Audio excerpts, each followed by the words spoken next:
Butterfly करते करते हम कहानी सुनेंगे। दोनों पैर जितने नज़दीक ले सके नज़दीक लें, घुटनों को अप डाउन करें, पूरा अप डाउन हो तितली की तरह। एक महाराजा ने एक महाकवि को अपने यहाँ भोजन के लिए आमंत्रित किया। महाकवि दरिद्र था, गरीब था। वह अपने दोस्तों में उन्होंने चर्चा की कि आज राजा ने मुझे भोजन के लिए बुलाया है। लोगों ने कहा ऐसे वस्त्र पहन के जाओगे फटे पुराने, अच्छा नहीं लगेगा। राज दरबार है, वहाँ का भोजन करने जा रहे हो, अच्छे वस्त्र पहन के जाओ। और तुम्हारे पास हमें मालूम है नहीं है, तो हम अच्छे वस्त्र हमारे हैं वो पहन के चले जाओ। उसने कहा वस्त्रों से क्या लेना है, वस्त्र वस्त्र है, मैं महाकवि हूँ, मुझे जानते हैं, तो वस्त्रों से क्या लेना देना। उसने कहा ऐसा होता है, तुम्हें कोई पहचानेगा नहीं। उसने कहा ऐसी बात नहीं है। वह ऐसे ही चला गया। पर जैसे ही द्वार पर पहुंचा, संतरी ने रोक लिया। उसने कहा कौन हो। उसने कहा मैं महाकवि, मुझे आमंत्रित किया राजा ने कि चलो यहाँ से। कौन से महाकवि हो।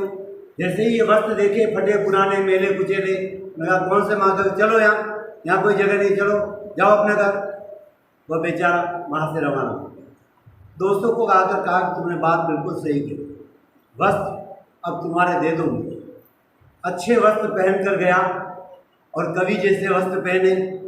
और जैसे ही वह दरबार के एंट्री पर पहुंचा तो संतरी ने कहा आइए आइए। राजा को खबर की कि महाकवि आ गए हैं। राजा खुद लेने को आया।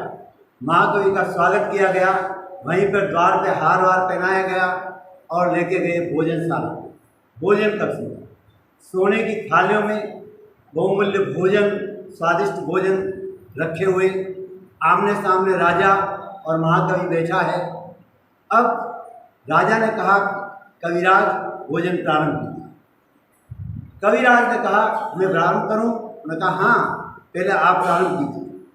उसने भोजन का एक कोट उठाया, अपने कोट को लगाया और कहा ले कोट कर तू भोजन, ये कोट ले तू भोजन कर। फिर पगड़ी उतारी, पगड़ी को लगाया, ले तू कर भोजन, तू कर भोजन।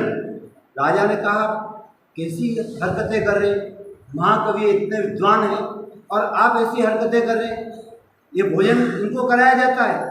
उन्होंने कहा ये संयोग आज के भोजन का मुझे इनकी वजह से मिला।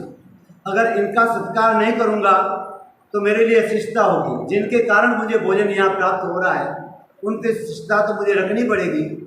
उन्होंने कहा क्यों, तो कुछ देर पहले ही मैं आपके यहाँ दरबार में आया था, पर ये वस्त्र नहीं थे, मेरे अपने वस्त्र थे, तो मुझे एंट्री नहीं मिली। इन वस्त्रों के कारण ही मुझे एंट्री मिली। हमने जीवन में ऐसे ही वस्त्र धारण किए हुए और हम उन्हीं वस्त्रों से पहचाने जा रहे हैं, चाहे वो पद के हो, प्रतिष्ठा के हो, मान के हो, सम्मान के हो, घर के मालिक के हो कि मैं मालिक हूँ ये भी समझ लो, या योगा क्लास का नेतृत्व मैं करता हूँ ये भी मैं अपने लिए समझ लूँ, कोई भी कैसा भी समझ लें, लेकिन ये सब क्षणिक है। उतना ही है, ये सब बाहर की परतें हैं जिनके द्वारा पहचाने जा रहे हैं।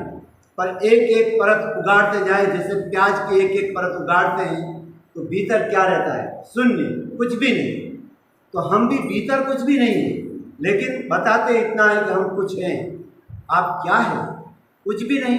इतना अहंकार हमारे में बढ़ जाता है, उस अहंकार के कारण हम आगे नहीं बढ़ पाते और भीतर भी झांक नहीं पाते, क्योंकि हम ये सोचते हैं कि भीतर झांकते ही हमें मालूम पड़ता है कि बाहर तो मैं साधु पुरुष दिखता हूँ और भीतर क्या क्या विचार मेरे चल रहे हैं। अरे ये विचार क्यों आए, ऐसे विचार क्यों भीतर आ रहे हैं, बाहर से तो लोग भी मुझे साधु समझते हैं और ये क्या हो रहा है।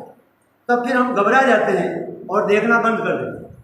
अब जब तक नहीं देखेंगे तो आप कैसे हैं, क्या है, आपको क्या मालूम पड़ेगा। आपका बाहरी व्यक्तित्व ही सब कुछ नहीं, भीतरी व्यक्तित्व बहुत मायने रखता है। हम अपने भीतर खोज करें तभी असली रूप में हमें मालूम पड़ेगा हम है कौन। जो दम हम भरते हैं अहंकार का वो वहीं समाप्त हो जाएगा, विलुप्त हो जाएगा और ज्ञान की गहराई को हम छुएंगे।